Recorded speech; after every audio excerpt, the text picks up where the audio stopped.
Among the rules for operating a smartphone battery, there are many erroneous recommendations. One of them is related to the fact that the smartphone must be regularly discharged completely, almost to 0%. Today we will find out if this is true. Our gadgets use lithium-based energy storage devices, lithium-ion and lithium polymer. They replaced nickel-cadmium batteries. It was with regard to the latter that the rule was applied: before putting the device on charge, it must be completely discharged. This was due to the memory effect. Due to the chemicals used and design features, such batteries gave out as much charge as they could accumulate, taking into account free space. If the battery was only half used up, and then the charge was replenished again, then the capacity was halved. Lithium-ion and lithium polymer batteries do not have this drawback. On the contrary, they should not be completely discharged.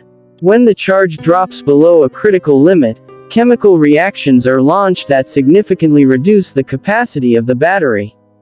A single full discharge leads to the fact that the energy storage resource is reduced by 1 to 3%.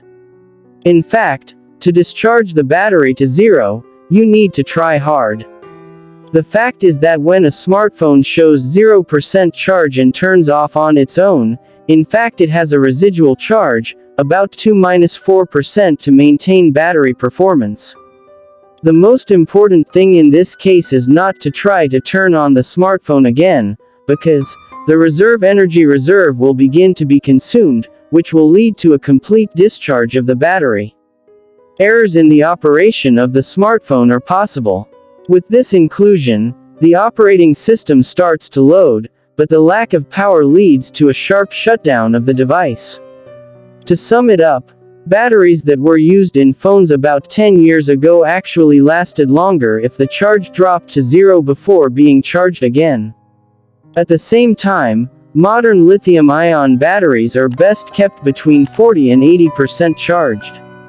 If they are constantly completely discharged, they will last 6 months at most.